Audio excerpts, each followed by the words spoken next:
Hello, I'm Dilek Tuna. Welcome to A News. Today marks Victory Day in Azerbaijan, the 5th anniversary of the liberation of the city of Shusha after 28 years of occupation. The battle for Shusha was the decisive moment in the 44-day conflict that reshaped the South Caucasus and led to the restoration of Azerbaijani control over its territories. As part of the commemoration, Baku hosts a military parade dedicated to the 5th anniversary since the end of the Second Karabakh War. And joining me now in the studio is Professor Orkan Valiev, Associate Professor. He's the Head of Department of Political Science and Philosophy at the Khazar University. Professor, thanks for joining us on the program. Pleasure. So it's a very exciting day today. There's excitement all across the city with huge crowds on the streets waiting for the parade, as we've been doing since early this morning. Various locations are crowded with people in Baku, families, children. We've seen some shots on the internet. Now, this will be the 5th parade. What do we typically expect to see during this parade, and what's the significance, Professor?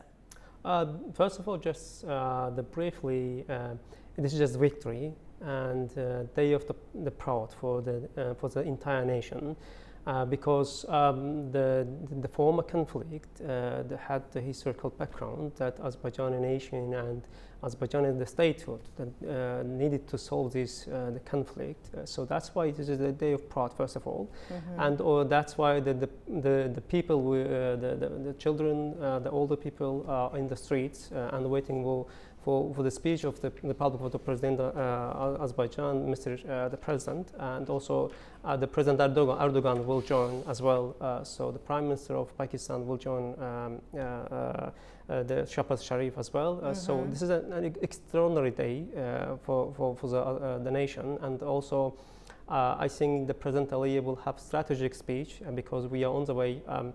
The peace, so started the Washington Declaration, the process. So we will see the strategic, the speech. I think the historic the moment. Okay, all right. So the parade will begin shortly, and I'll ask you about certain things as we progress, so that perhaps you could explain to us what we're watching. And I know that you were here for the one in 2021, yes, the Victory Parade, but it has been going since 2020. And it was held on the 10th of December that year in Azatlik Square. So we'll have a look and we'll make comparisons perhaps to see how the parade has evolved since then to the current day. Actually, it happened right after the victory. It was just a historic moment and a meaningful moment for the nation, because right after the victory in Karabakh, it was the time to commemorate the victory in the Freedom Square with the people of Azerbaijan. So that President Aliyev did it. So, and also there was the first the anniversary of the great victory. They did the huge parade that President Erdogan included, and the both leaders. Professor, let's listen to are we listening to the national anthem now? I believe the national anthem is playing.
Müasir Azərbaycan dövlətinin qurucusu və memarı, ümummilli lider Heydər Əliyevin, eyni zamanda ərazi bütövlüyümüz və suverenliyimiz uğrunda canlarından keçən qəhrəman vətən övladlarının əziz xatirəsi bir dəqiqəlik sükutla yad olunur.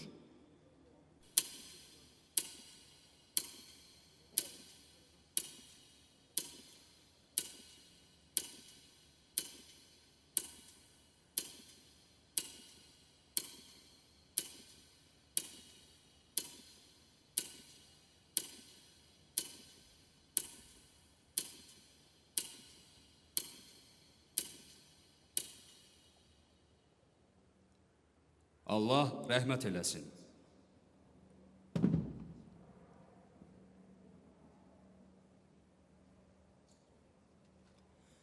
Azərbaycan Respublikasının Prezidenti, Silahlı Qüvvələrin Ali Başkomandanı Cənab İlham Əliyev.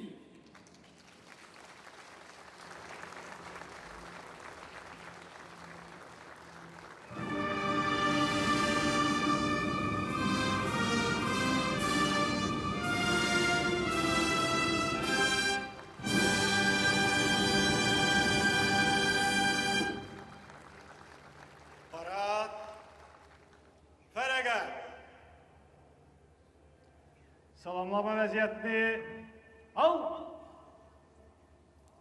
Diqqət, mərkəzə.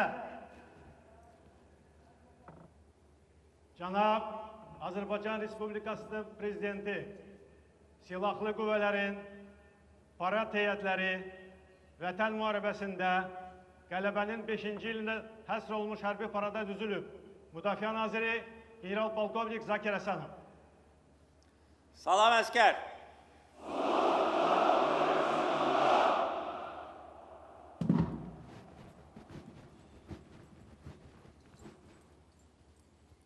Əziz hərbiçilər, hörmətli qonaqlar, xanımlar və cənablar, mən sizi və bütün Azərbaycan xalqını şanlı zəfərimizin 5-ci il dönümü münasibəti ilə ürəkdən təbrik edirəm. Mənim dəvətimi qəbul edən qardaş ölkələrin rəhbərlərini, nümayəndə heyətlərini səmimiyyətlə salamlayıram. Bugün bizim paradda əziz qardaşım Türkiyə Cumhuriyyətinin Cumhurbaşqanı hörmətli Rəcəb Tayyip Erdoğan iştirak edir. Əziz qardaşım 2-ci Qarabağ müharibəsinin ilk saatlarından başlayaraq Azərbaycana, Azərbaycan xalqına, Azərbaycan ordusuna öz dəstəyini göstərirdi. Onun bizə verdiyi siyasi və mənəvi dəstək bizə əlavə güc verirdi, bizi ruhlandırırdı. Qardaş Türkiyə xalqı, hörmətli Prezident Erdoğan'ın liderliyi ilə Azərbaycana müntəzəm olaraq dəstək göstərmişdir.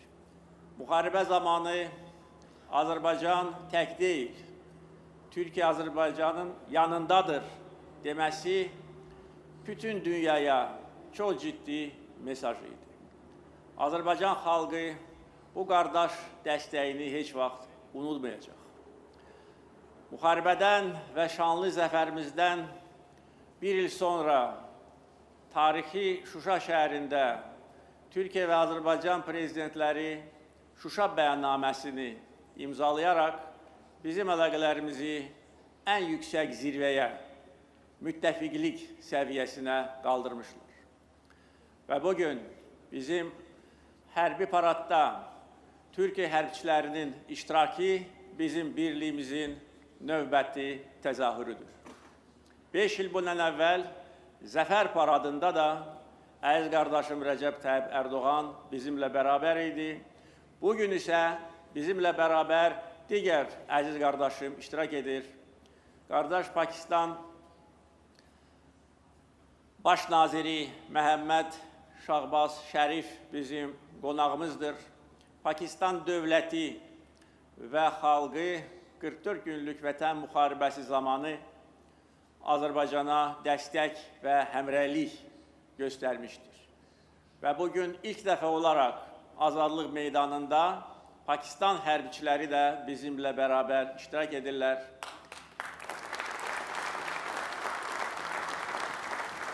Və bu üç ölkənin, Azərbaycan, Türkiyə, Pakistan xalqlarının, ordularının birliyinin təzahürüdür. Dost ölkələrdən gəlmiş bütün qonaqları salamlayıram və onların bizimlə bərabər bugün olmaları bir daha bizim birliyimizi, həmrəyliyimizi, qarşılıqlı dəstəyi əyani şəkildə göstərir. 90-cı illərin əvvəllərində Ermənistan Azərbaycana apardığı işğalçılıq siyasəti nəticəsində torpaqlarımızın təxminən 20% işğal altına düşmüşdür. 1 milyon Azərbaycan vətəndaşı qaçqın köçkün vəziyyətinə salınmışdır. Xalqımıza qarşı hərbi cinayətlər törədilmişdir. Xocalı soyqırımı törədilmişdir. Etnik təmizləmə siyasəti aparılırdı. Bu bizim iradəmizi sındırmadı. Azərbaycan heç vaxt işğalla barışmaq fikrində deyildi. Biz sülh danışıqlarını apararkən eyni zamanda hər zaman bəyan edirdik ki, əgər bu danışıqlar nəticə verməsə, Azərbaycan istənilən yollarla, o cümlədən hərbi yolla öz tarixi əzəli torpaqlarını azad edəcək. Uzun müddət davam edən danışıqların nəticəsi sıfır olmuşdur. Onun da əsas səbəbi o idi ki, Ermənistan öz xoşu ilə bir qarış torpaq azad etmək fikrində deyildi. Ermənistan arxasında duran bəzi dövlətlər isə onlara siyasi, iqtisadi və hərbi dəstək göstərərək onlarla həmrəy idi. Onların fikri əzəli Qarabağ torpağımızı Azərbaycandan qoparıb Ermənistana birləşdirmək idi. Bizim isə siyasətimiz ərazi bütövlüyümüzü, suverenliyimizi tam bərpa etməkdən ibarət idi. Hələ 2003-cü ildə ilk dəfə Azərbaycan prezidenti vəzifəsinə seçiləndə mən bəyan etmişdim ki, nəyin baxasına olursa olsun biz öz doğma torpaqlarımızı azad edəcəyik. Biz güc topluyurduq və ildən ilə, aydan aya gücümüz artırdı. Biz beynəlxalq arenada öz səsimizi ucalda bildik. Bütün aparıcı beynəlxalq təşkilatlarda ölkəmizin münaqişə ilə bağlı mövqeyi üstünlük təşkil edirdi. Bir çox qərar və qətnamələr bizim zəfərimizin hüquqi və siyasi əsasını təşkil edirdi. Biz güclü iqtisadiyyat qurmuşduq və əgər bunu etməsəydik, bizim maliyyə imkanlarımız çox məhdud idi. Biz iqtisadi müstəqillik qazanmışdıq və bugün Azərbaycan iqtisadi cəhətdən heç bir ölkədən asılı deyil. Bu bizə daha böyük siyasi güc verirdi. Biz müstəqil siyasət aparan ölkə idik və bu amillər, digər amillərlə bərabər bizi şanlı zəfərə yaxınlaşdırırdı. Azərbaycanda ictimai, siyasi sabitlik tam bərqərar olmuşdur. Vətəndaş həmrəyliyi, vətəndaş birliyi, xalq iqtidar birliyi əsas amillərdən biridir. Biz gənc nəsli vətənpərvərlik ruhuna, vətənə sevgi ruhunda tərbiyə eləmişik və bizim gənclərimiz 44 gün ərzində öz sinələrini qabağa verərək, güllə altına gedərək tarixi torpaqlarımızı işğalçılardan azad etdilər. Və vətənpərvərlik, mənəvi keyfiyyətlərimiz şanlı zəfərimizin əsas amillərdən biridir. Biz enerji və nəqliyyat layihələrini uğurla həyata keçirərək bir çox ölkələr üçün, böyük coğrafiya üçün əvəz olunmaz ölkəyə çevrildik.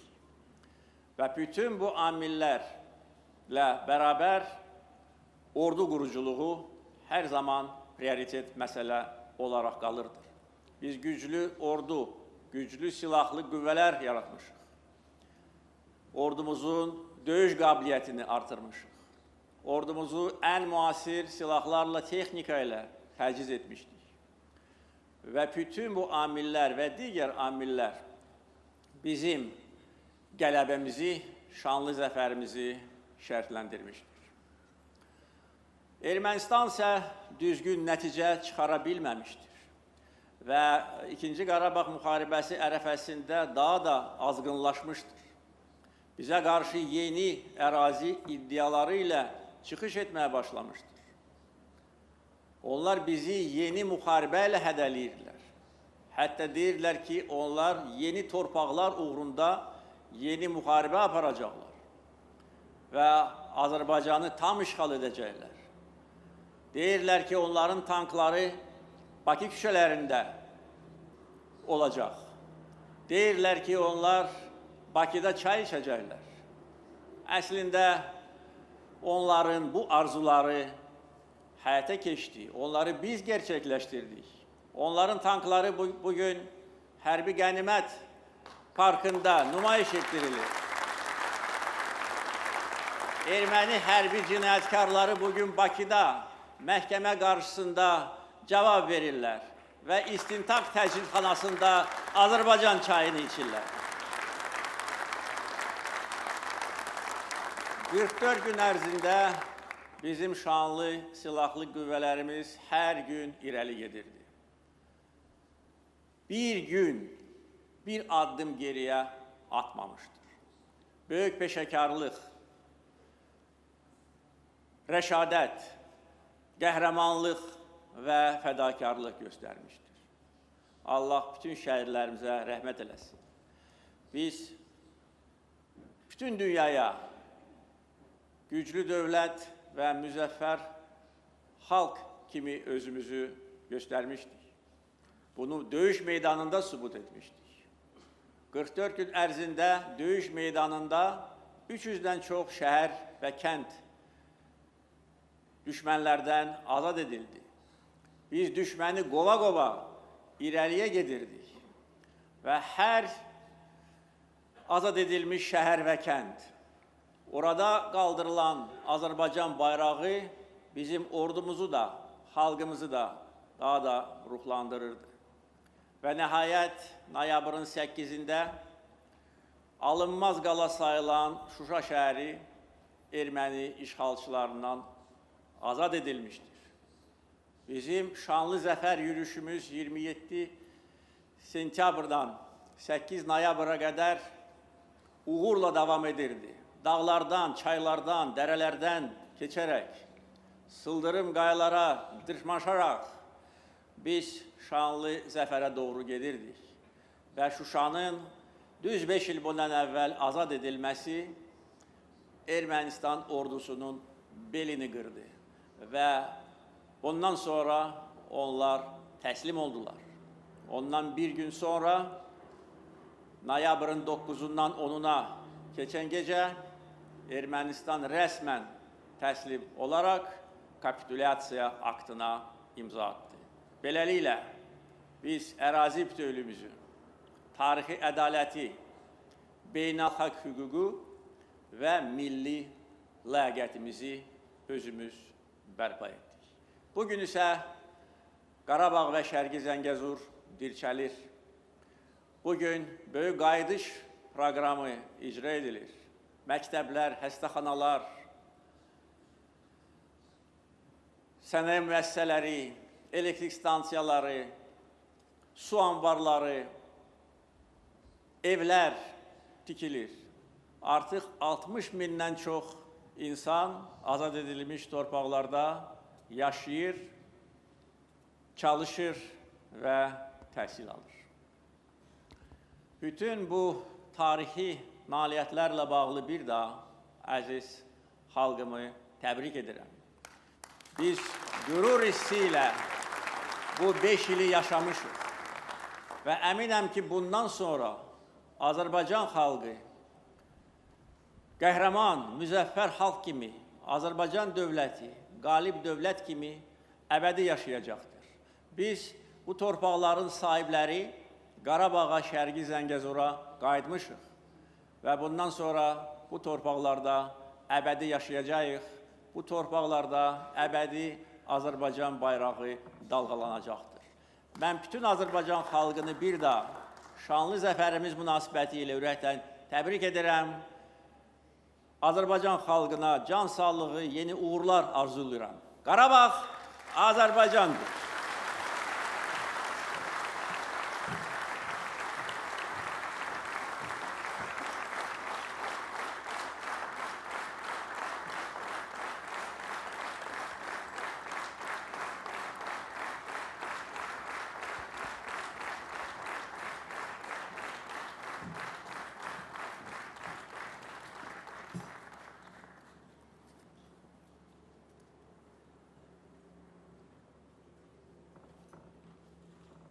Türkiye Respublikası'nın prezidenti Cenab Recep Tayyip Erdoğan.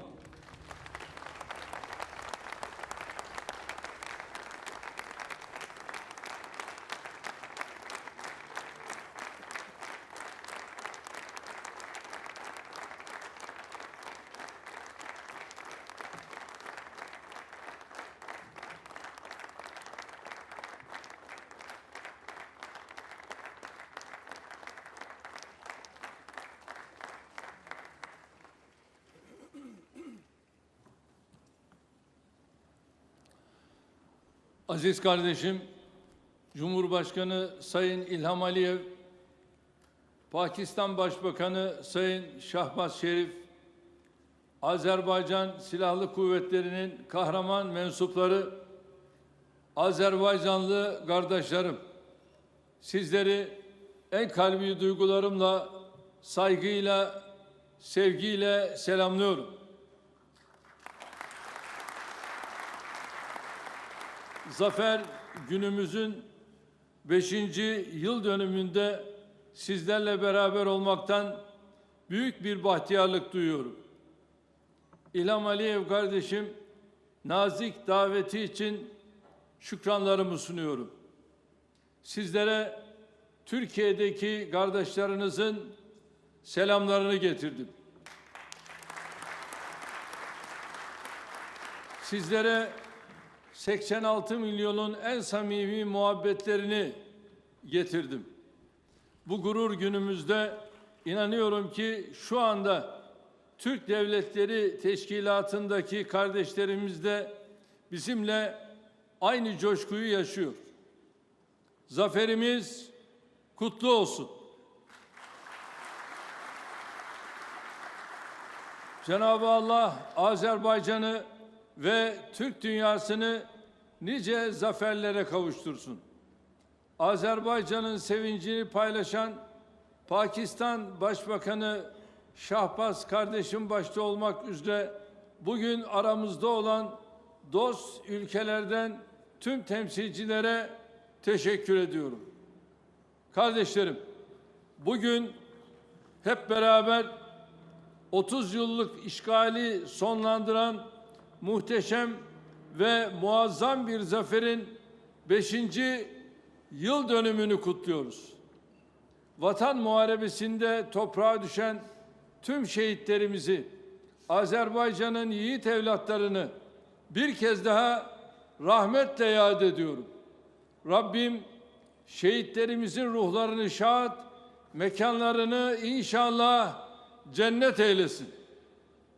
Azerbaycan edebiyatının sembol isimlerinden Mehmet Aras, Azerbaycan türkünün vatan aşkını şöyle anlatıyordu. Bugün gerek her anımız vatan desin.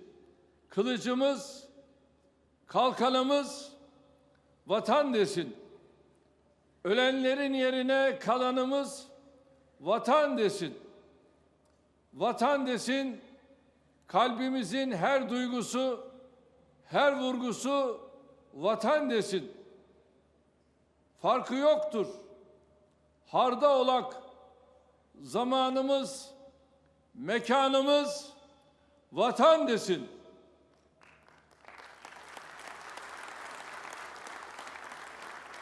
Kalpleri her seferinde vatan diye çarpan kahraman gazilerimize minnet duygularımı ifade ediyor.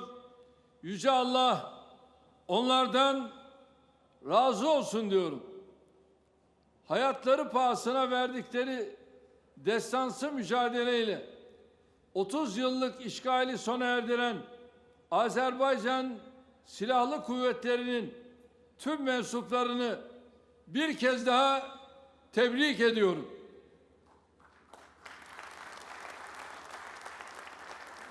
Aynı şekilde bu büyük zaferin mimarı ve lideri olan İlham Aliyev kardeşimi canı gönülden tebrik ediyor. Başarılarının daim olmasını diliyorum.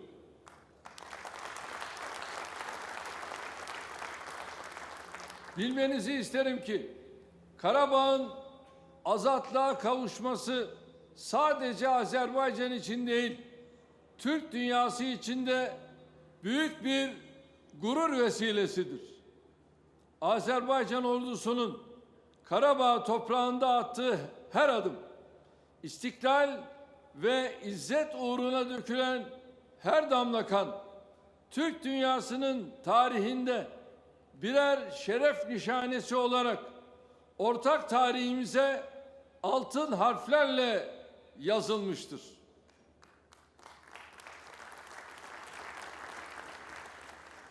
Bugün burada Azerbaycan askeri Türkiye'den gelen asker kardeşleriyle omuz omuza yan yanalar.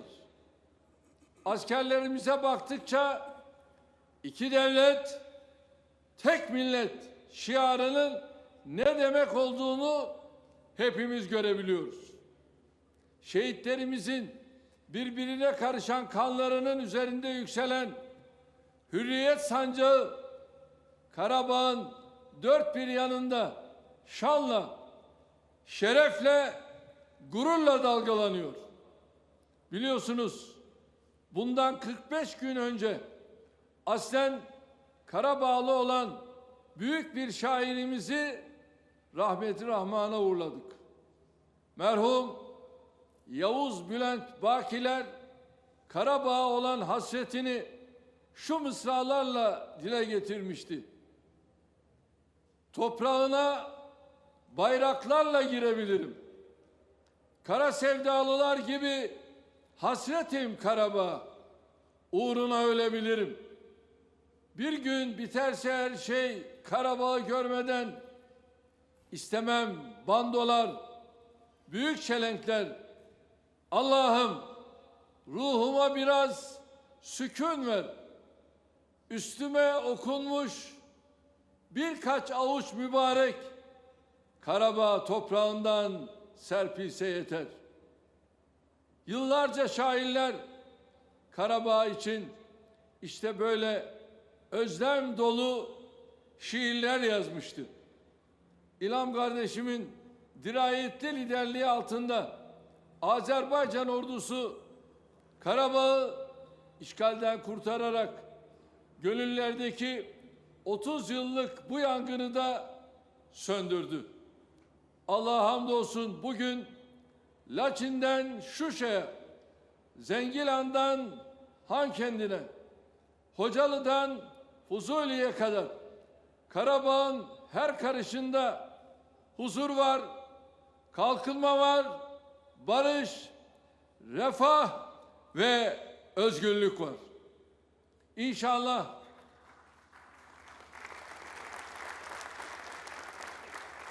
İnşallah bu barış ve güven iklimi daha da güçlenmeye devam edecek. Değerli dostlarım, kıymetli misafirler, Karabağ zaferi vicdanları kanatan büyük bir adaletsizliği sonlandırmakta kalmadı. aynı zamanda bölgemizde yeni bir dönemin kapılarını araladı. Vatan muharebesi Asya ve Avrupa'daki jeopolitik dengeleri de değiştirdi. Biz ne kin tutarız ne de geçmişteki acıların tekrar yaşanmasına izin veririz. Dolayısıyla bu zaferi bir son olarak değil, Kafkasya'da kalıcı barışa giden yolun kilometre taşı olarak görüyoruz.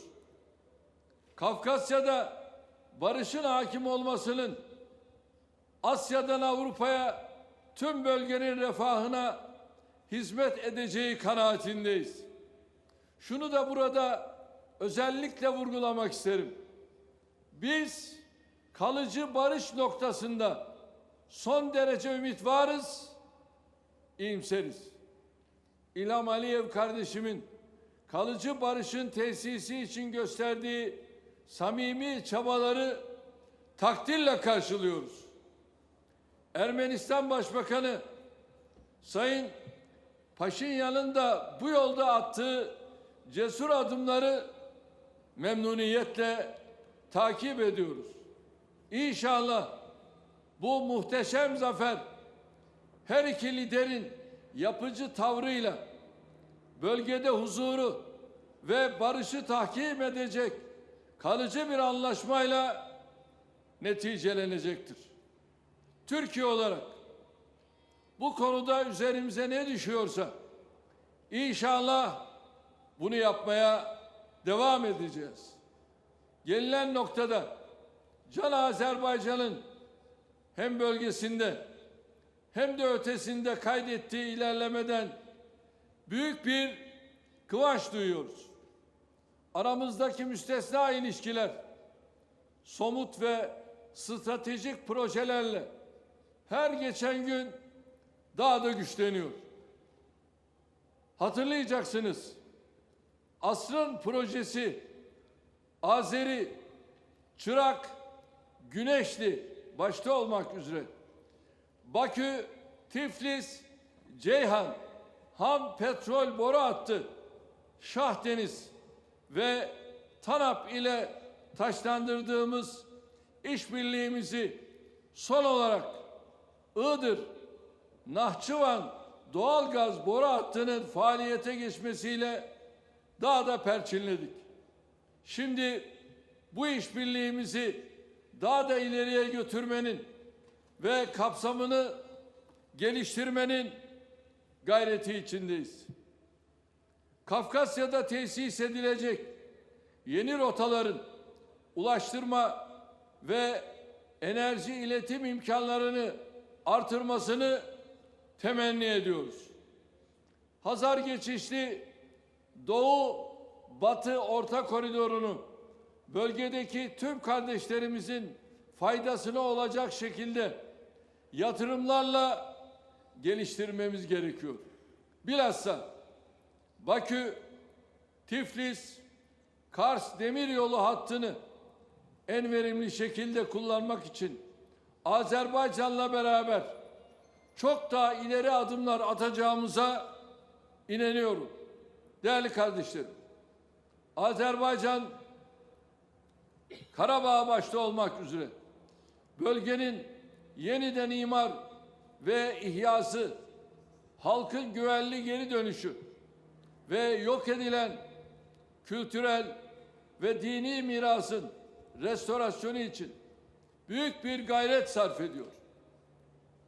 Karabağ, İlham kardeşimle beraber Pakistan Başbakanı Şahbaz Şerif kardeşimin de bir kısmına iştirak ettiği ziyaretlerimiz oldu.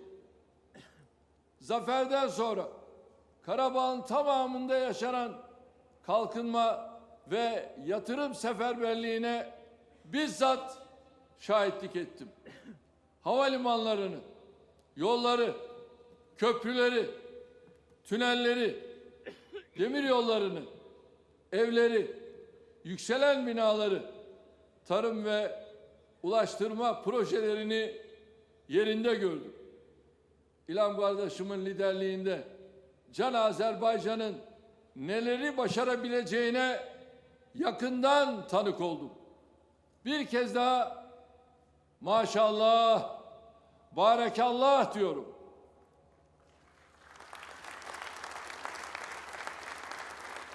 Tabii bizim gördüklerimiz sadece bir başlangıç. İnşallah bunların devamı da gelecek. Muhteşem güzelliğiyle Karabağ tekrar bölgenin parlayan yıldızı olacak. Bu süreçte biz de Azerbaycan'a gereken her türlü desteği vereceğiz. Can Azerbaycan'la ikili işbirliğimizin yanı sıra Türk Devletleri Teşkilatı bünyesindeki birlik ve dayanışmamızı da sürdürüyoruz. Aile Meclisimizin tüm fertlerinin en üst düzeyde katılımıyla Ekim ayında Gebele'de 12. zirvemizi gerçekleştirdik. Zirvede çağrısını yaptığım 15 Aralık Dünya Türk Dili Günü kararının da UNESCO bünyesinde hayata geçmesinden memnuniyet duyuyorum. Teşkilat dönem başkanlığı sırasında Azerbaycan'la dayanışmamız inşallah daha da ivme kazanacak. Şimdiden Can Azerbaycan'a çalışmalarında başarılar diliyorum. Azerbaycan'ın sarsılmaz desteğiyle Kuzey Kıbrıs Türk Cumhuriyeti'nin Türk dünyası içindeki konumunun güçlenmesini temenni ediyorum. Rabbim yar ve yardımcımız olsun diyorum. Bu düşüncelerle Vatan Muharebesi'nde al kanlarıyla toprağı sulayan aziz şehitlerimizi rahmetle yad ediyor, gazilerimize şükranlarımı sunuyorum. Aynı şekilde 1918 yılında Bakü'yü işgalden kurtaran Kafkas İslam ordusunun bütün şehitlerini bilhassa da Gazi Namdar Şehit-i Ala Enver Paşa'yı ve kardeşi Nuri Killigil Paşa'yı bir kez daha minnetle anıyorum. Bu vesileyle 9 Kasım Devlet Bayrak Gününüzü de yürekten kutluyorum. Hepinizi en kalbi duygularımla selamlıyorum. Sağ olun, var olun, Allah'a emanet olun.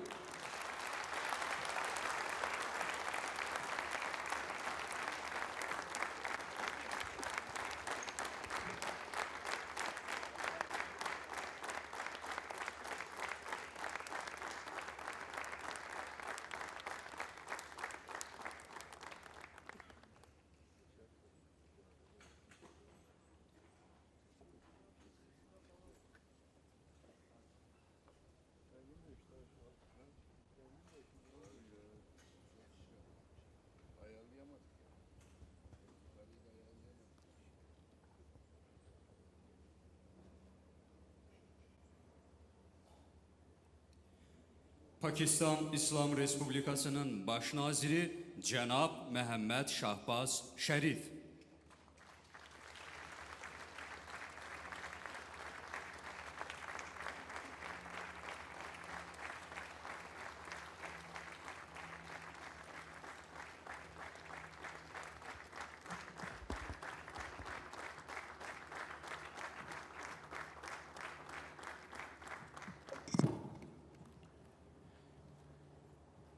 बिस्मिल्लाहिर्रहमानिर्रहीम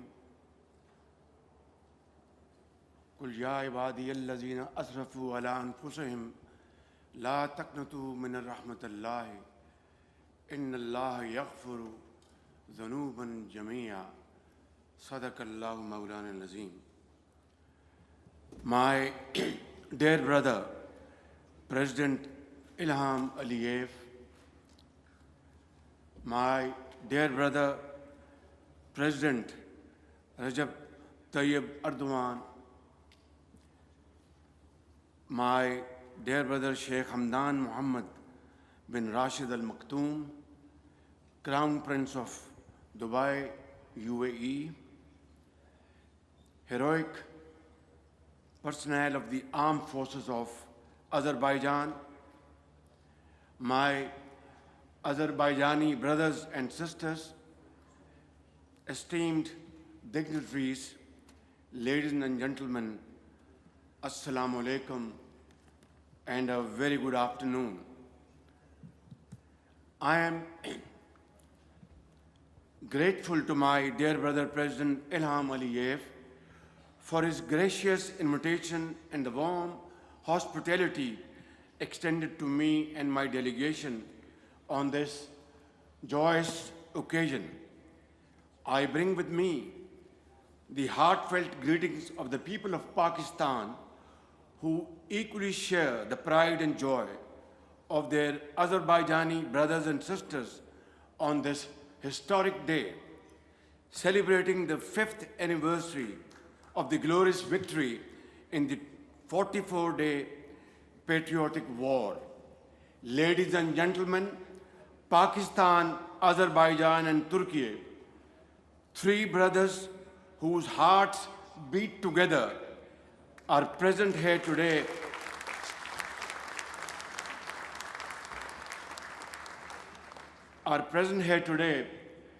along with our brothers from UAE, standing shoulder to shoulder, celebrating this momentous occasion.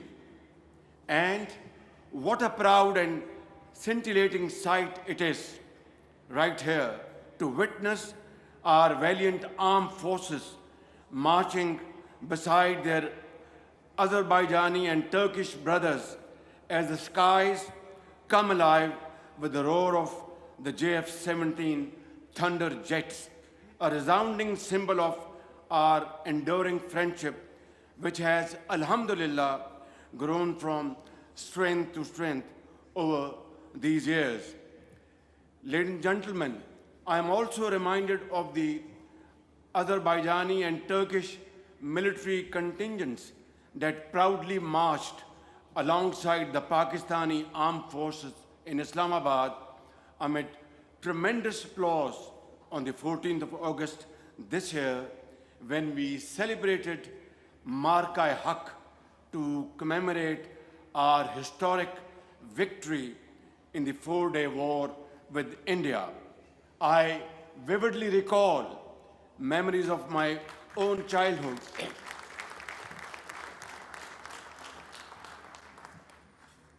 Ladies and gentlemen, I recall my good old memories of my childhood when my late father shared stories of the struggle and sacrifice of our forefathers and their conviction and self-belief that led to the creation of Pakistan in 1947. Today, as I witness your radiant faces and shining eyes, those cherished childhood memories are being refreshed in my mind. Ladies and gentlemen, our national poet, Dr. Allama Muhammad Iqbal, a guiding light of our freedom struggle, beautifully expressed in a poetic verse, and I quote, "गुलामी में न काम आती हैं शमशीरें न तदबीरें, गुलामी में न काम आती हैं शमशीरें न तदबीरें, जो हो ज़ौक़े यकीन पैदा तो कट जाती है जंजीरें." Iqbal says, and I translate in English, in bondage, neither swords nor strategies work. They fail. They don't work. But when the fire of conviction awakens, then all chains of bondage are shattered, are cut. This is what Iqbal said decades ago. And these timeless words remind us that freedom is not won by force alone, but it is unwavering belief and commitment that breathes life into such heroic struggles.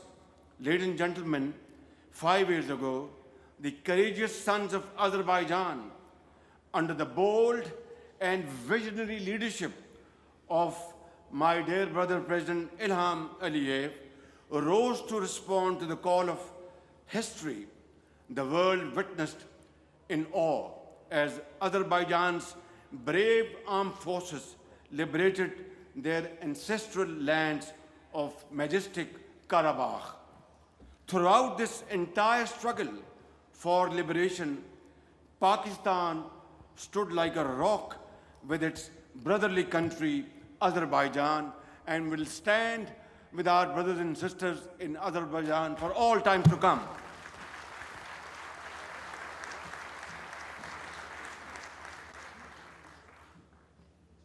Honorable guests, Azerbaijan's victory in Karabakh was a glorious vindication of a just and a fair cause, a beacon of hope for all nations around the globe striving for sovereignty and self-determination, including the brave and resilient people of Gaza and Indian illegally occupied Jammu and Kashmir. This year, the entire world witnessed how the great people and resolute leadership of Azerbaijan and Turkey stood firmly with Pakistan during the four-day war with India in May this year. Under the dynamic and fearless command of Field Marshal Sayyid Asim Munir, who is present here to witness this wonderful ceremony, Pakistan's highly professional armed forces delivered a bloody nose to our enemy with a precise and highly effective military punch that stunned the enemy into shock and disbelief. Our ever vigilant Air Force Hawks, ably commanded by Air Chief Marshal Zahir Babar Sidhu, shot down 7 highly sophisticated enemy aircrafts with lightning speed in defense of the motherland. Indeed, Pakistan, like our Azerbaijani and Turkish brothers, seeks peace, but let there be no doubt at all that no one can ever be allowed to challenge our sovereignty or undermine our territorial integrity. Ladies and gentlemen, today as we celebrate the past, we also look to the future with great hopes and aspirations. It is heartening to see the return of displaced families to their homes in Karabakh. My dear brother, Mr. President, it is also a great testament to your personal strong commitment to the welfare and progress of the people of Azerbaijan. The astounding speed of reconstruction under your leadership, Mr. President, in Shusha, the jewel of Karabakh, Khan Kendi, Fuzuli, Lachin, and all across the liberated territories of Karabakh is absolutely phenomenal and beyond imagination. Also, one of the most successful models of development is found in present-day Turkey, whose architect is none other than my dear brother President Recep Tayyip Erdogan, who is also here as one of our very honorable guests to witness this great ceremony. I must express my sincere admiration for his visionary leadership that has transformed Turkey into a modern, progressive, strategic, and economic world power. Ladies and gentlemen, true victories lies not on the battlefield alone, but in building bridges of peace and understanding. My dear brother President Ilham Aliyev, I deeply admire your sagacious leadership that guided Azerbaijan on the difficult journey leading to peace with dignity and mutual respect between Azerbaijan and Armenia. Having secured a resounding military victory in Karabakh, Mr. President, you have now won peace through your outstanding, skillful diplomacy. Here, I must acknowledge and appreciate President Donald Trump for his exemplary leadership that culminated in the success of these peace efforts.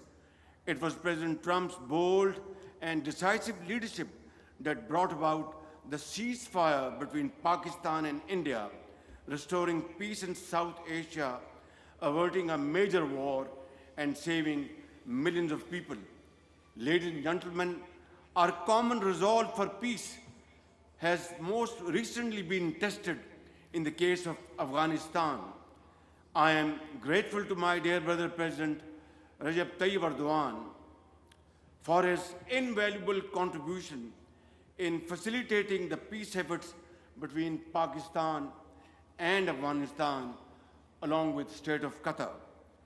This is a true reflection of the strong and time-tested fraternal ties between our countries that stand together through thick and thin.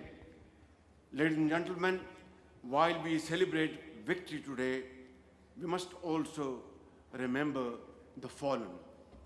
May Allah rest the souls of the martyrs of this glorious struggle of Azerbaijan, who laid their life to reclaim their ancestral land with their blood and invaluable sacrifices. Their courage, fortitude, and sacrifice wrote an immortal chapter in annals of history that will continue to inspire generations for all time to come. And today, as the beautiful Khari Bulbul flowers bloom across the liberated land of Karabakh, nurtured by the soil and enriched with the blood and sacrifice of those brave sons and daughters, they bring the glad tidings of peace and hope. May Allah Almighty grant our great nations the strength to continue marching resolutely towards a promising future of progress and prosperity. Pakistan, Azerbaijan Dosti Zindabad. Pakistan, Azerbaijan, Turkey, UAE Dosti Paindabad. Thank you all. Khuda Hafiz.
Welcome back to our special coverage of Victory Day in Azerbaijan, the 5th anniversary of the liberation of the city of Shusha after 28 years of occupation. And joining me in the studio is our special guest, Associate Professor Orkan Valiev. He's the head of political science and philosophy at the University of Kazar. Professor, welcome once again. Pleasure. So we had to take a bit of a break there so we could go live, and there's a lot to unpack now. So first we listened to the three national anthems of firstly Azerbaijan, then Turkey and Pakistan, and it was followed by a minute of silence in memory of the great leader Haydar Aliyev and the heroes who fell for the territorial integrity of the homeland. That was recognized, and then it was followed by the speech of President Ilham Aliyev, followed by a speech by President Recep Tayyip Erdogan, and finally we heard from the Prime Minister of Pakistan, Shehbaz Sharif. So the President's speech, Ilham Aliyev's speech, was in Azerbaijani Turkish, as you and I both listened to. So let's have a look at his speech to begin with. Perhaps you could provide us some commentary there. Some of the main points that he made. Firstly, he placed emphasis on the help and aid extended by Turkey in the 44-day Karabakh War. He also spoke about Azerbaijan as an important player on the international stage as it stands, and he spoke about historical justice. And he also spoke about the strength and might of the Azerbaijani military. And of course, he signed off with his iconic Karabakh is Azerbaijan, fist up in the air. And you mentioned earlier how today was all about pride, national pride for Azerbaijan. And we certainly saw that in Ilham Aliyev's speech. So please, can you discuss for us in further detail what the president said?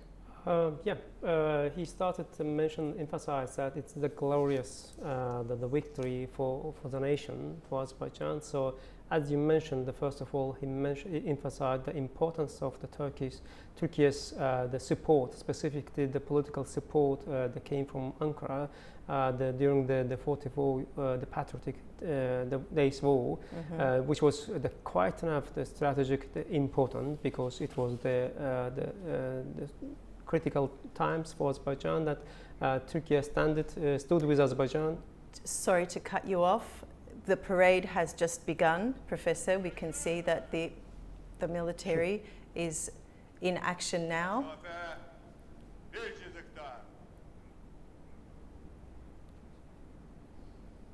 Birinci bölük düz, kalanları sağ, dön. Dikkat sağa. Attım var. Hoş.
So the parade has kicked off, and we're here in the studio with our special guest, Associate Professor Orkan Valiev. Now, before we went to the parade live, you were discussing President Ilham Aliyev's speech. So please continue, Professor. He started with emphasized Turkey's support, specifically the political the support came from Ankara, which was quite enough important and played key role on the victory in the war.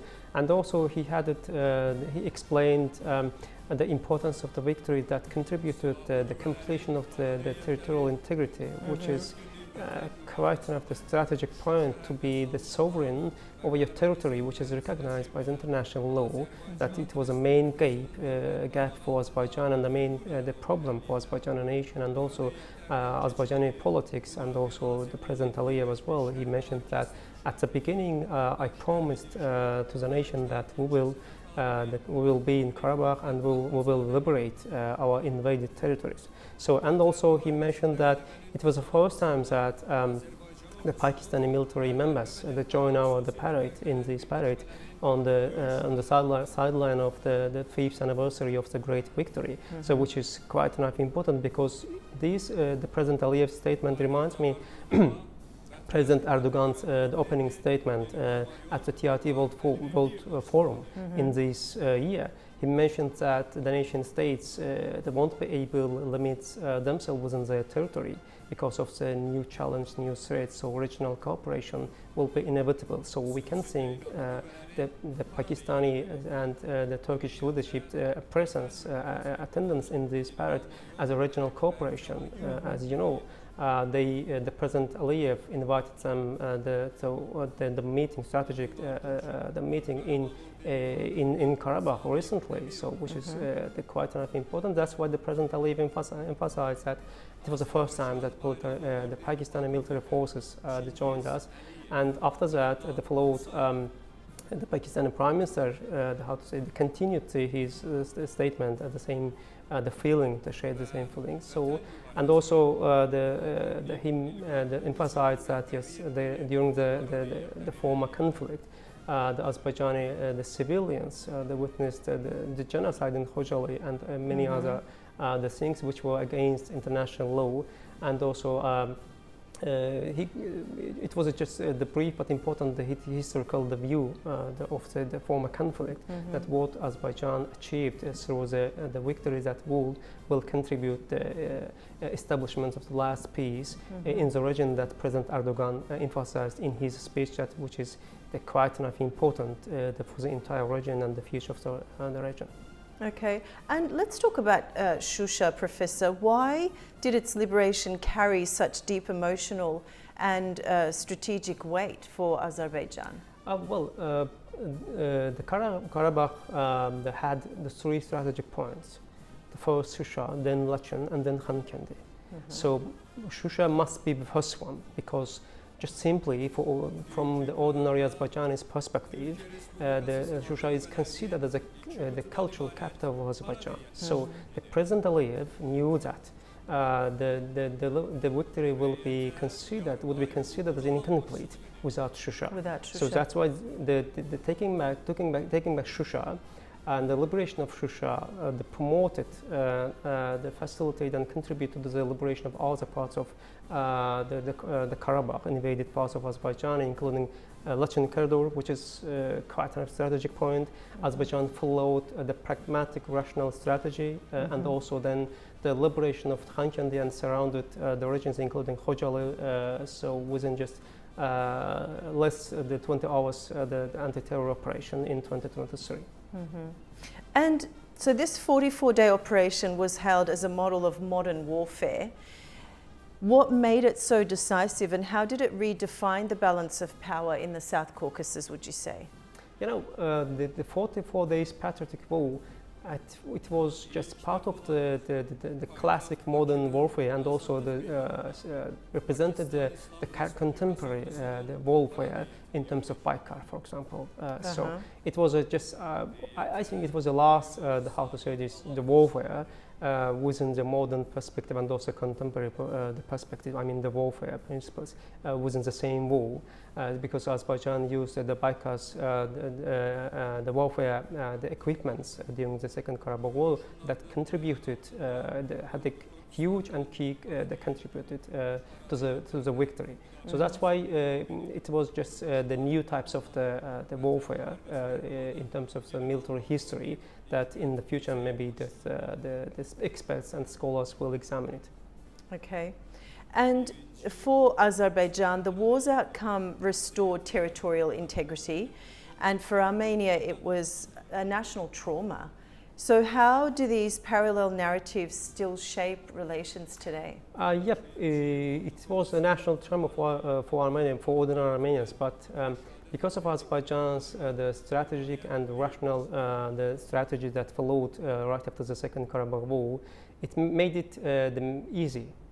For example, the foreign minister of Azerbaijan released the 5 principles that guided all negotiations, including the Abu Dhabi meetings and including the Washington Declaration that they signed in Washington in this August.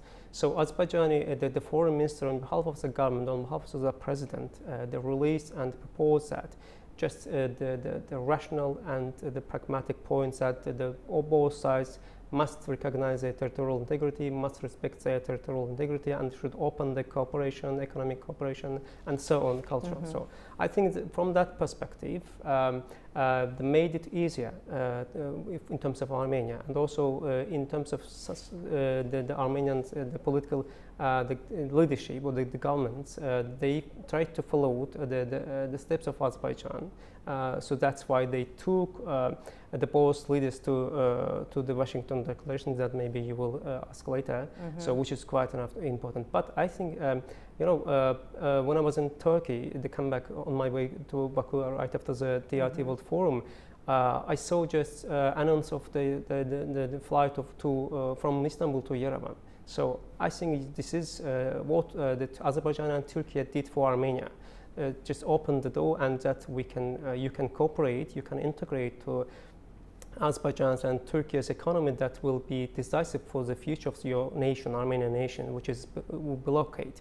So I think just the trauma for Armenian nation was just economic, the blockade because of the invasion. Mm-hmm. So I think they have been solved this the first phase, first step, and now we are on the way a new one.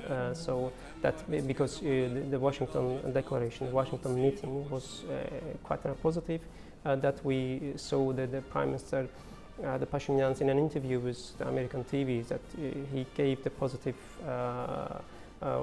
remarks that we will need just implementation. Okay, well, I certainly want to come back to that. Yeah. But staying on the legacy of the 44-day war, what lessons did both militaries and political leaders draw from the conflict? I mean, we can talk about tactically, diplomatically, and psychologically. Yeah, the President Aliyev repeatedly mentioned the importance of the military. Mm-hmm. The construction of the strong, the military in terms of, of course, the equipment as well. For example, recently in an interview with the foreign, the TV, he mentioned that, for example, there's no the peace or stability at the end of the tunnel for the coming years. That's why having the strong military forces and reconstruction of your country's the military forces will be quite important. That he mentioned right after the Second Karabakh War, the victory, that Azerbaijan is going to reconstruct and modify his military forces within the case of Turkish military forces, for example. Mm-hmm. And after just 5 years later, we understood that yes, he was right, because and he, how to say, calculated correctly the situation, geopolitical situation within the region and globally. For example, right after the Second Karabakh War, we started to witness the war in Ukraine, for example, that started to challenge the regional and global stability. Mm-hmm. Now, looking back, what role did international mediation or the lack of international mediation play during and after the fighting? But firstly, I would like to just remember just the failed the mediation during the former the conflict. That failed because Azerbaijan had the consistency, the strategy over the negotiation within the mediation, but failed. But right after the Second Karabakh the war, Azerbaijan proposed that Azerbaijan is not looking for any platform in terms of dependency or not, just looking for a contribution. It doesn't matter Moscow, the Brussels, and Washington, and Ankara. So. That's why the Azerbaijani and Armenian leaders were in Washington, not just for any kind of dependence, just contribution that President Aliyev mentioned at the summit. So this is a new types of, how to say, the mediation. But before that, we have to emphasize the one-on-one meeting, the bilateral meeting between leaders that President Aliyev and the Minister of Foreign Affairs of Azerbaijan, they repeatedly mentioned that we have to have the meeting, bilateral meeting, in order to, how to say, get some success in terms of negotiation for the lasting peace in the region. I think the Abu Dhabi meeting was quite enough strategic that this is how to say new types of the mediation process, because Azerbaijan is strong and get victory and liberated these territories. So the positions are different in comparison with before. I mean, the former the Karabakh conflict. So that's why the mediation is just as President Aliyev and also, of course, the Prime Minister, the Pashinyan mentioned, was successful, was succeeded within the Washington. It is a new. Now we enter to new to the, how to say, last step towards the peace. The next and last Yes, phase. yes. Okay, before we get on to the peace process and the road ahead, let's talk about meaning and memory. You mentioned earlier, you said this was a day of national pride for Azerbaijanis. Now, for ordinary Azerbaijanis, Victory Day is not just about borders, it's about dignity and return, actually. So how has the commemoration evolved in meaning over these past 5 years? Let me remember the President Aliyev's speech at the opening ceremony of Karabakh University in Khankende. Because from my perspective, it is not just to say the liberation of Shusha just 28 years later. He mentioned that there was an artificial treaty agreement in the 19th century that started the colonial time in Azerbaijan, that also cut off dignity that you mentioned. The Azerbaijani nation were looking for that. So that's why the liberation of Shusha and the victory in Karabakh brought dignity and equality for the ordinary Azerbaijan, which is quite enough important, which is just to feel proud. For example, that's why, therefore, the ordinary Azerbaijani citizens, old and young, it doesn't matter, are in the streets as 2020, the victorious parade, as President Aliyev mentioned in his speech, and also as during the first anniversary of the victory, where President Aliyev and President Erdogan delivered a historic speech. So this is just important for the memory, because Azerbaijani nation lost the memory in Karabakh, cut off. So that's why the victory was strategic, important, because, and also Azerbaijan got the exception situation within the UN, where there was just few the member states that they got the independence through the historic the victories, like Turkey, for example. And I've heard from just ordinary Azerbaijanis, I've heard sentences like, it's not just pride, it's also a sense of relief. We feel like a weight has been lifted off. Yeah, of course, because it is because Azerbaijani, the nation, the ordinary people started to the experience to live in victory and peacetime, because we are under peacetime. But first, we started to experience living in peacetime. Sorry, victory time, victory as a victorious nation, for example, which is quite enough important, because over the last 3 decades. We were under the occupation time, invasion, so that's roughly 20% of Azerbaijan was invaded, and also the ordinary Azerbaijans witnessed the Khojali genocide, for example, which was quite enough the important that we need to remember. Dramatic, of course, because hundreds of the civilians, including the children, kids, they were killed, murdered. So that's why the ordinary the Azerbaijanis, the feelings are different, like us. And what about the younger generation? How's the victory influenced national identity and public sentiment there, who grew up hearing about occupation? Just simply, the feeling, just full national identity and national pride. Just first of all, start if you can visit all your territory, which is the part of your country. First, start from here. For example, for young generation, they won't have hesitation that, oh, okay, I want to be able to visit Shusha, Lachen, Khankendi, Jabrail, and so on, that invaded through the victory. So this is the main and simple, clear, but important point that affected, how to say, to the mind of the young generation, which is, how to say, who they will strengthen the national identity of the Azerbaijani nation. So this is quite enough important, because the historiography will be different. For example, it just will be just a history of victory. For example, just we used to at the schools just to see the invasion of to remember the invasion of Khojaly, invasion of, for example, Shusha, Khankendi, and so on. But they will remember the liberation of the cities, including Shusha and Azaz, so which will be different, and also they will have different kinds of the national identity and national feelings. Absolutely. Now, how has Armenia's own process of reckoning moved toward acceptance and reform, or are we seeing lingering denial and resentment? Of course, there was the revanchist, the irredentist, the groups in Armenia that they wanted aimed the revanchist actions against Azerbaijan even right after the Second Karabakh War. But fortunately, the Prime Minister Pashinyan tried to follow the steps of Azerbaijan. I mean, I have to mention, emphasize this, because Azerbaijan was a victorious the nation, which is quite important, and Azerbaijan's the strategy would be the decisive.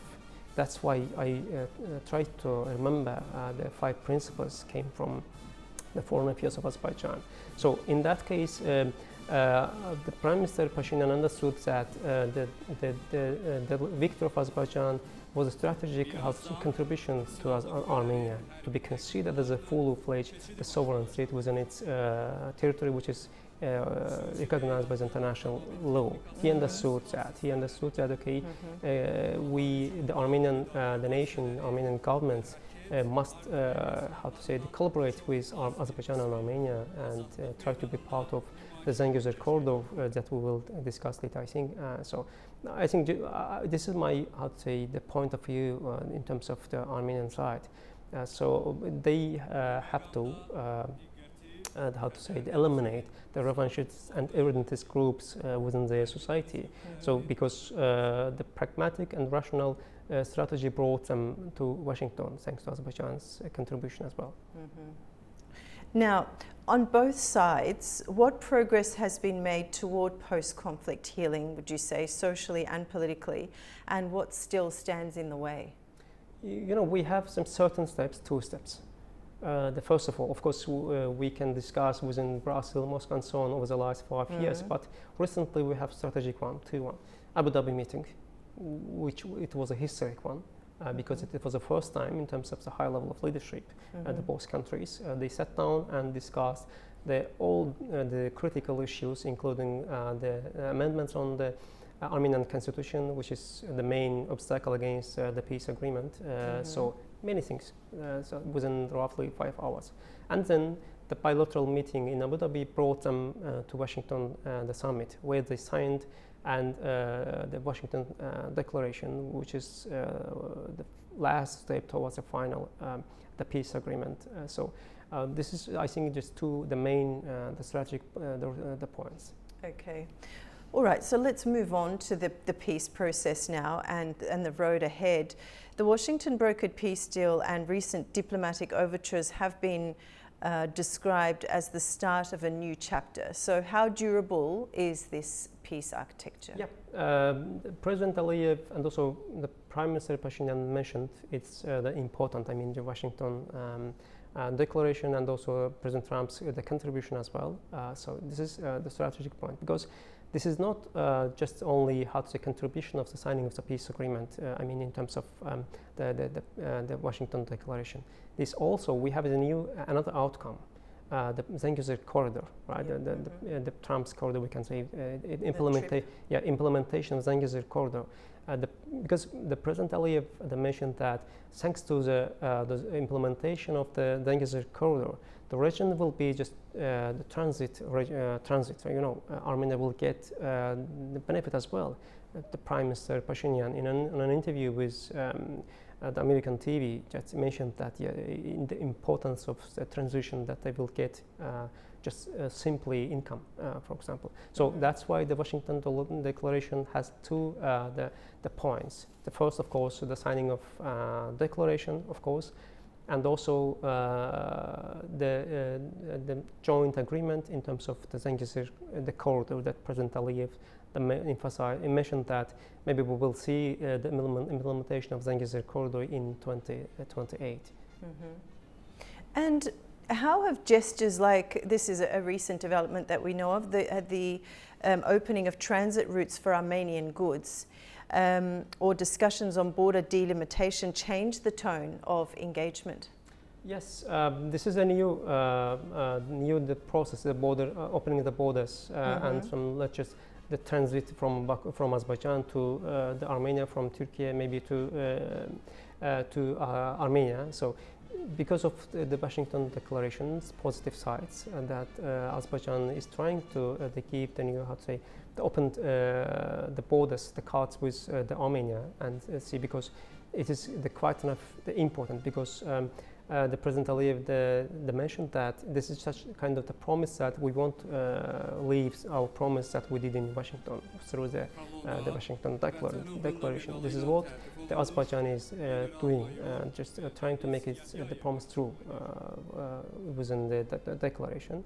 So which will be part of this the process, and also will contribute to the signing of the lasting peace in the region that will be decisive.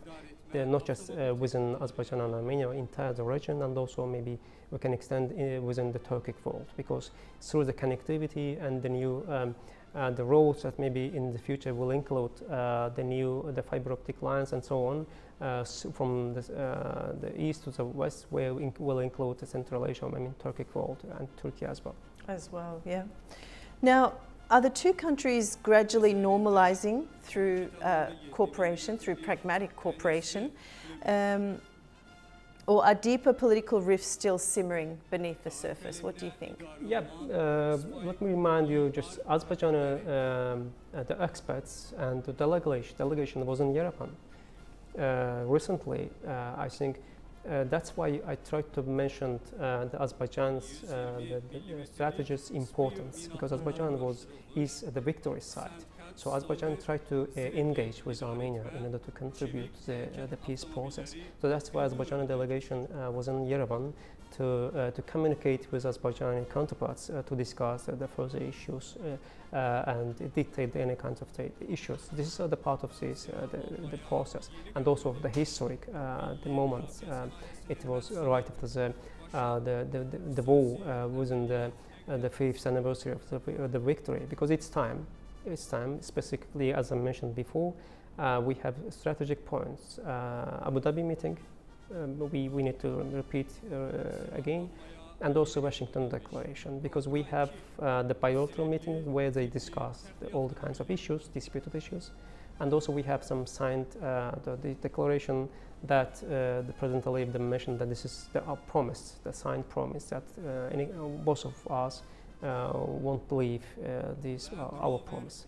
And what about the Azerbaijani public, the psyche of the Azerbaijani public with these diplomatic developments? Do you think that is also on the mend in the psyche? Is the trust becoming more and more restored, do you think? Yes, of course. From the ordinary Azerbaijan's perspective, we lost many of us during the First Karabakh War and also Second Karabakh War, and also we had, for example, Khojaly genocide. But as our leaders mentioned repeatedly, that it is time to complete this the conflict. So, and also there is a huge trust to Azerbaijan, the government, Azerbaijani leadership from the society. So, therefore, the President Aliyev, right after the Second Karabakh War, emphasized that the conflict time is over. Now it's time for diplomacy, the negotiation, and maybe just peace for the future. That's why there's a huge, strong the trust from the inside of the society to the Azerbaijani leadership. That's why, for example, we can see, we saw the solidarity of Azerbaijani society with the Azerbaijani political institution and also military forces. We saw in the streets, for example, or the ordinary Azerbaijanis were on the streets to, how to say, support the military forces and also political institution on the eve of the war. Okay.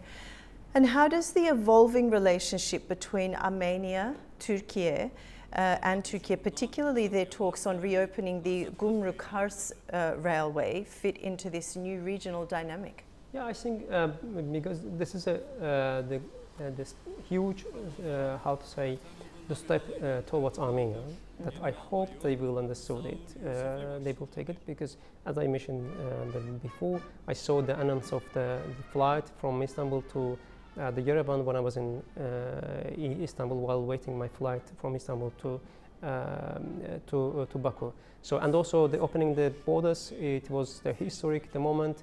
It will have to foster economic growth in Armenia, which is the main, how to say, the dramatic, the point with Armenia, because the economic, the problem, they can decrease the demography and so on, and many other the issues.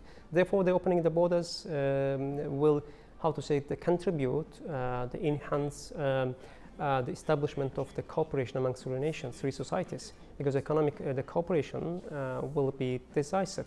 Otherwise, the signing of any kind of the texts will be meaningless, because economic cooperation must be on the table, must be practiced. That Baku and Ankara have been trying to implement this policy. Okay. And finally, what does Victory Day 2025 tell us about the region's trajectory, Professor? Is the South Caucasus entering a new age of connectivity and coexistence, or are we still just at the beginning of reconciliation? Yeah, of course, it is just a new the phase for the South Caucasus. For example, just simply, Azerbaijan is got its the sovereignty, territorial integrity, which is quite important. That will facilitate to act strongly, independently. So, and also, for example, we have the new, how to say, the presences in the South Caucasus. For example, Russia is just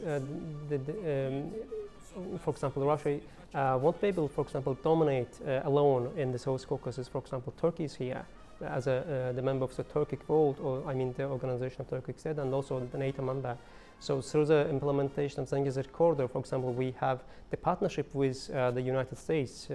So we have the Pakistan and the Pakistani's support. For example, the President Aliyev emphasized it is just the historic importance, that, and also emphasized that it was the first time that, for example, Pakistani military forces that joined the parade.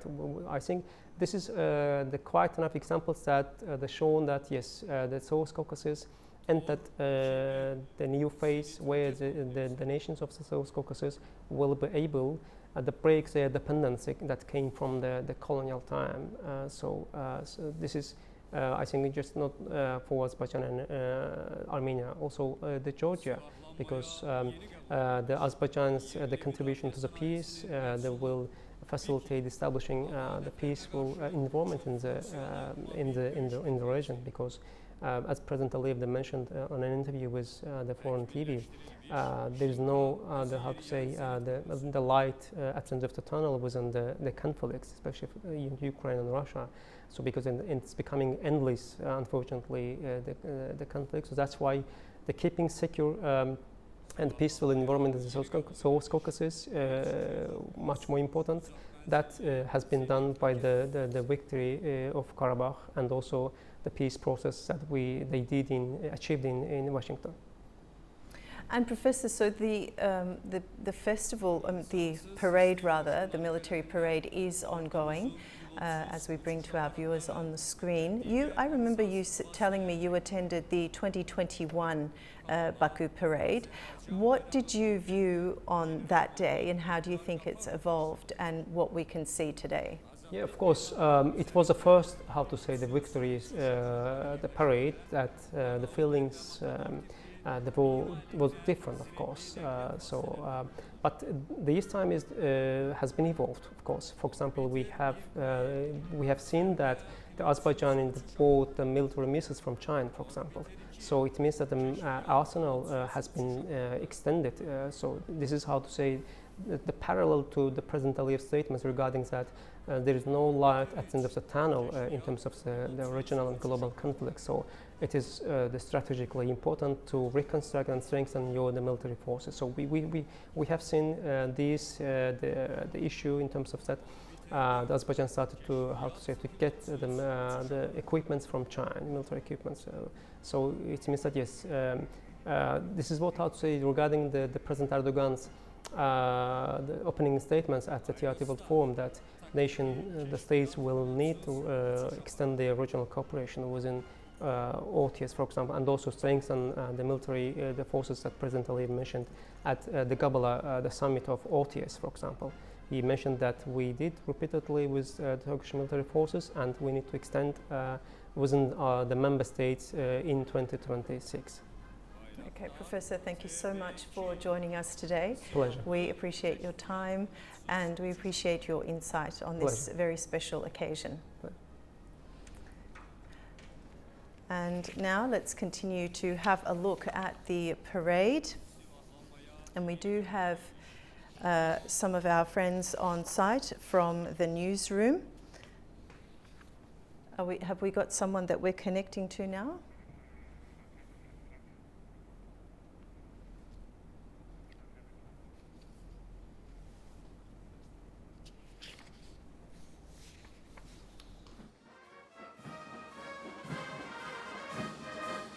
Orbiter 5 Taktiki Keşfiyat Pilotsuz Uçuş Aparatları.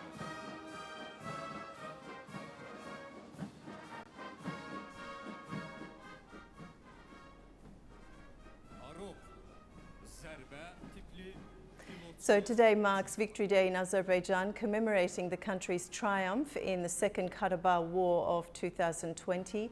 The day honours those who fought and fell in battle to restore Azerbaijan's territorial integrity, a victory that reshaped the region's history. 5 years on, the nation reflects on its journey from war and sacrifice to peace, reconstruction and lasting stability.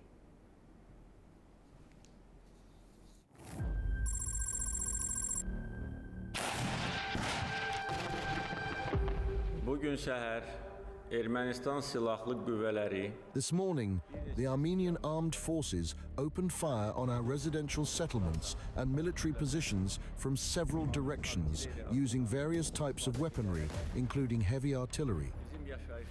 Ermənistan silahlı qüvvələrinin döyüş aktivliyinin qarşısını almaq, in order to suppress the combat activity of the Armenian armed forces and ensure the safety of the civilian population, the command of the Azerbaijani army has decided to launch a counter-offensive operation along the entire front line.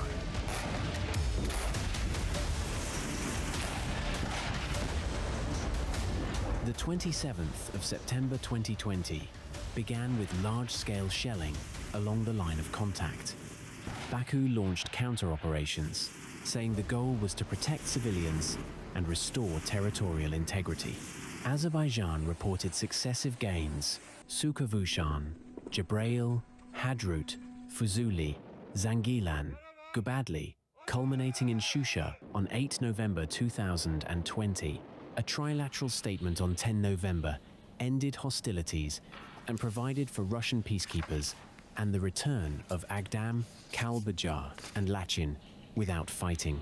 By the war's end, 2,908 Azerbaijani servicemen were confirmed killed, 6 listed missing, 93 civilians died, and 454 were injured in missile and artillery strikes that hit multiple cities. According to its investigative committee, Armenia's casualty figures from the 44-day war include nearly 3,937 servicemen and 44 civilians killed, while around 191 people remain missing. Officials say approximately 11,000 were wounded. In April 2023, Azerbaijan established a checkpoint at the Lachin Bridge, formally asserting control over the route. Baku later conducted what it called a one-day anti-terror operation in September 2023, taking full control of Karabakh. Azerbaijani authorities point to large-scale rebuilding of roads, airports, villages, alongside phased return of displaced families. In 2024, Baku also announced plans to begin resettlement in Kankendi. A practical breakthrough came in April-May 2024, when Armenia agreed and then implemented the handover of 4 uninhabited border villages to Azerbaijan under delimitation talks. Azerbaijani border guards took control on 24 May 2024.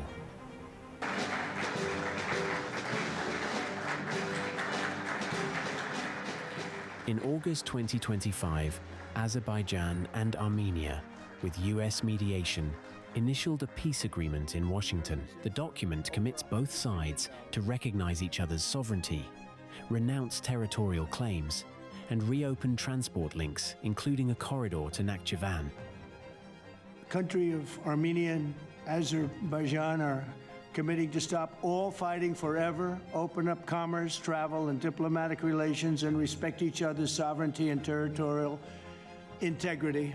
Declaration establishes what they are calling a great honor for me. I didn't ask for this. The Trump route for international peace and prosperity, which is a special transit area that will allow Azerbaijan to get full access to its territory of Nakhchivan while fully respecting Armenia's sovereignty.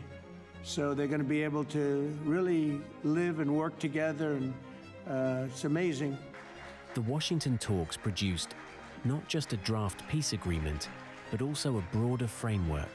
US mediation brought the leaders together to pledge the end of hostilities and the reopening of long-blocked routes. Armenia and Azerbaijan both described the deal as a foundation for lasting peace.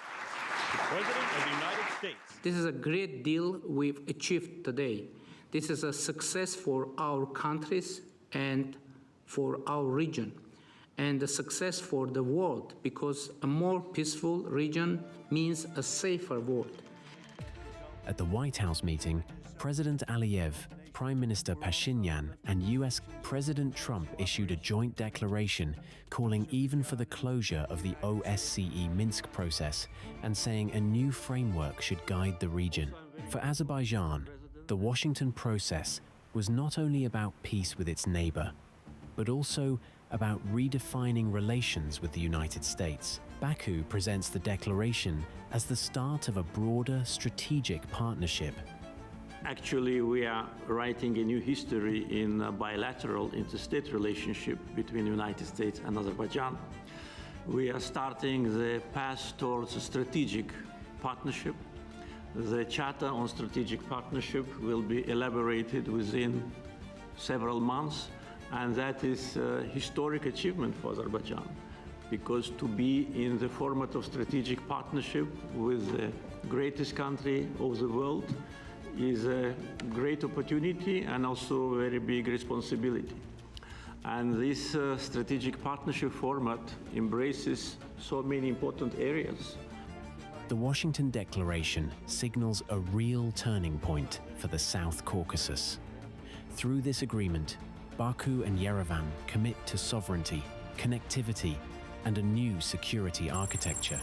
The dismantling of the OSCE Minsk process and the trip corridor linking Nakhchivan reflect bold changes in regional geography. For Armenia, reintegration into trade networks. For Azerbaijan, strategic depth with partners beyond its borders. 5 years on from the war, the South Caucasus is witnessing a new reality. Long-awaited peace is finally defining a time of growth and opportunity. In this report, we take a closer look at how policy and logistics have evolved across the region. Thinking of modern war, One pictures drones in the sky, ultrasound weapons cutting through clouds, and machines crushing every threat. Yet beneath this high-tech facade, one element endures through time. Strategy. For centuries, strategy has shaped not only victories but also the political realities that follow.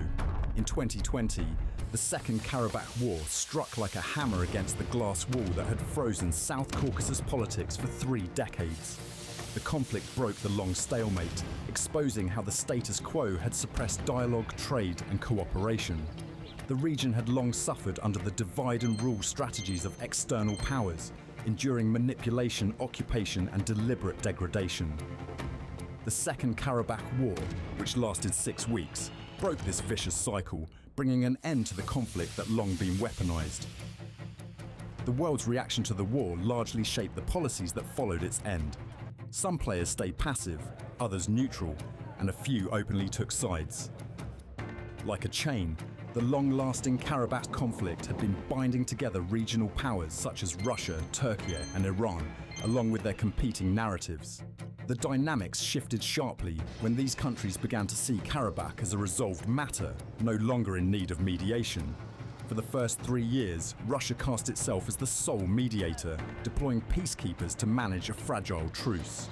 In turn, Turkey, another major player, took a firm stance and insisted on having a role in the peacekeeping mission, signaling that Moscow could no longer treat the region as its back garden.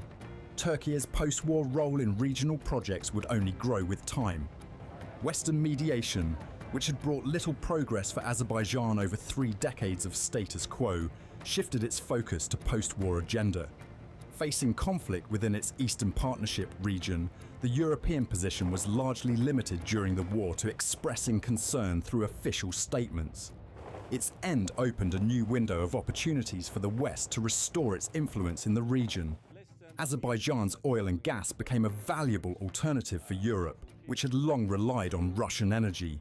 New logistics projects promised fresh momentum for East-West trade and the expansion of economic cooperation. The Second Karabakh War also exposed the fragility of international organizations and their documents. Baku says it has effectively implemented 4 UN Security Council resolutions that had remained on paper and ignored for 3 decades.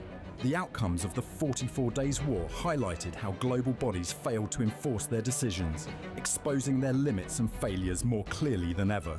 Critical logistical corridors, long squeezed like arteries by the conflict that had blocked economic growth, regional integration, and investment, were freed after the war.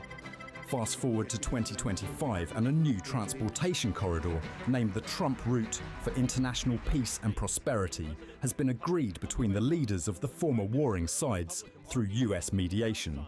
The outcomes of the 2020 war also pushed foreign powers out of direct influence, turning a legacy of domination and manipulation into a new era of cooperation prospects among regional actors. As new challenges and opportunities arose, Azerbaijan emerged as a nation with a stronger regional voice.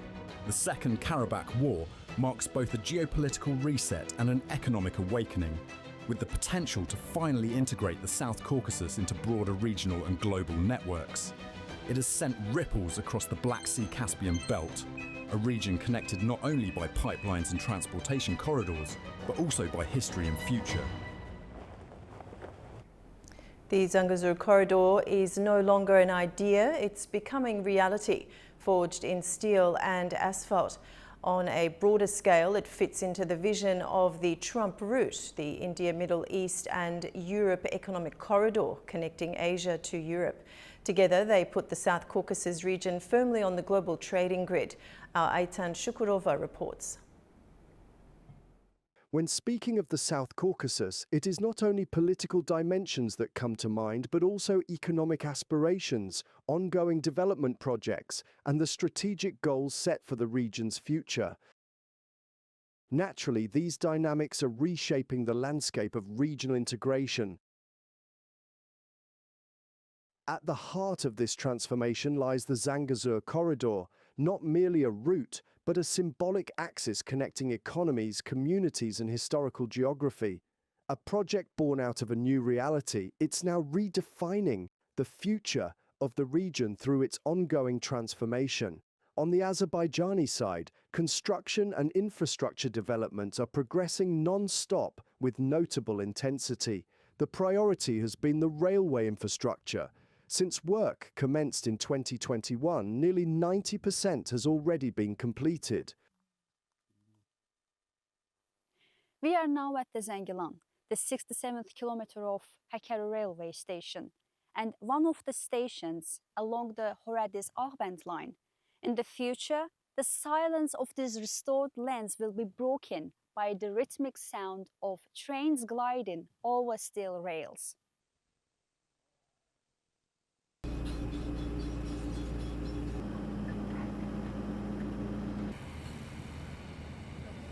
Horadiz-Ağband dəmiryolu xəttinin ox üzrə uzunluğu 110,4 km. The Horadiz-Ağband railway line is 110.4 kilometers long, and with sidings included, it reaches 140.6 kilometers.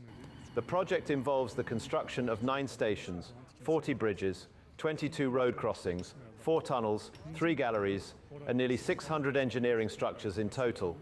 The construction work is divided into 3 phases. The first phase covers the section between Horadiz, Yukarı Marjanli, Shukurbayli, and Sultanli residential areas. Most of the work under this phase has been completed, and freight transportation to the Araz industrial zone has already begun. The second phase is also nearing completion. As for the third phase, earthworks and engineering structures, including the construction of 3 tunnels and 2 galleries, are progressing rapidly. 71% of the tunnel works have already been completed.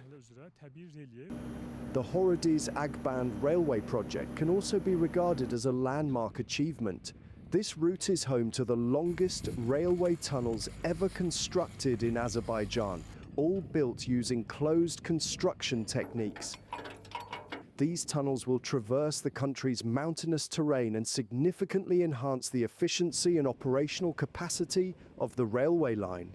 Being of strategic importance, the 123-kilometer-long Horadiz-Zangilan-Jabrayil highway, one of the projects that will bring new contributions to the region, is already 95% complete. Among the most complex components of the project are now largely completed and represent a key section of the Zangezur corridor. These structures are set to play a pivotal role in establishing new economic, transport and communication links across the region.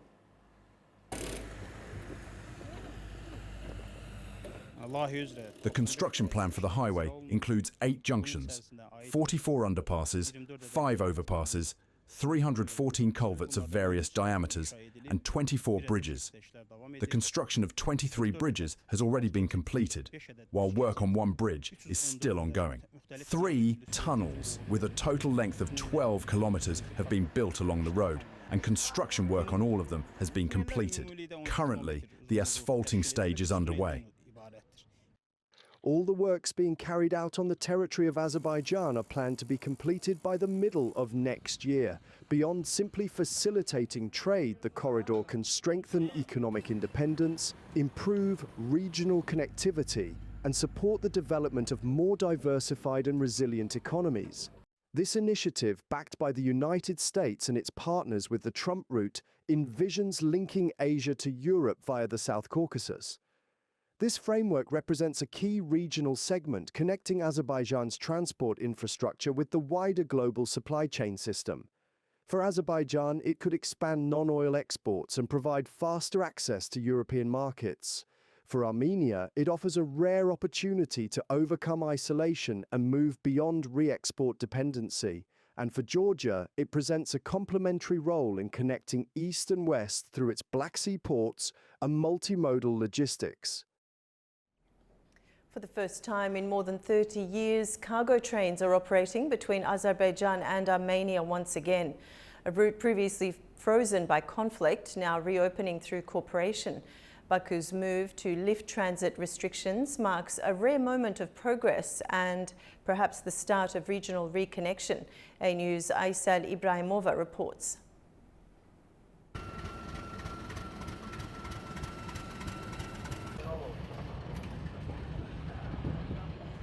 As Azerbaijan lifts restrictions on freight transit with Armenia, a new road is emerging that strengthens regional connectivity.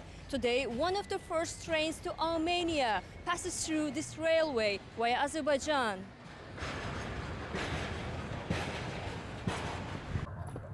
The restored Azerbaijan-Armenia cargo transit passage has reopened a key regional transport route linking Kazakhstan, Russia, Azerbaijan, Georgia and Armenia.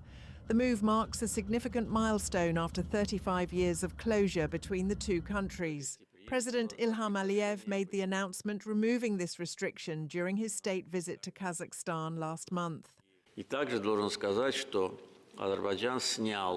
I must also note that Azerbaijan has lifted all restrictions on cargo transit to Armenia that had been in place since the occupation.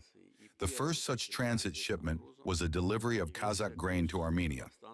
I believe this is a clear indicator that peace between Azerbaijan and Armenia is no longer only on paper, but also in practice.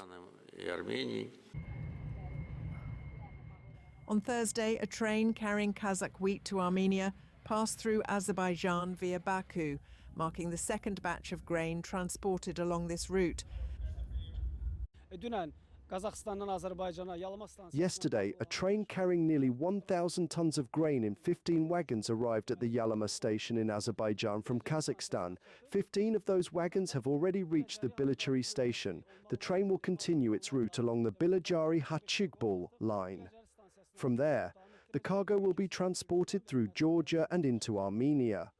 It should also be noted that in the next stage, additional shipments of cargo are planned to be sent from both Russia and Kazakhstan.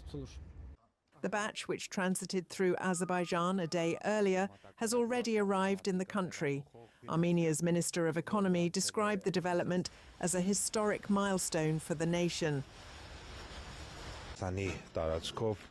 First of all, it should be noted that for nearly 35 years, cargo had not been transported to Armenia via this route, which passes through the territory of Azerbaijan, and there had likewise been no movement in the opposite direction. In this context, today is a historic day. The development carries significant importance for the diversification of economic and logistical connections. It should also be noted that this forms part of the peace agenda approved in Washington on the 8th of August. Prime Minister Nikol Pashinyan called the development an important step in implementing the agreements reached in Washington and emphasized the need for two-way cargo movement. The situation is dynamic and new requests are emerging. It is also necessary to assess how the reverse flow of cargo from Armenia to Russia, Kazakhstan and other countries can be organized. I am confident that, over time, the nature and progress of the situation will become clear to the public.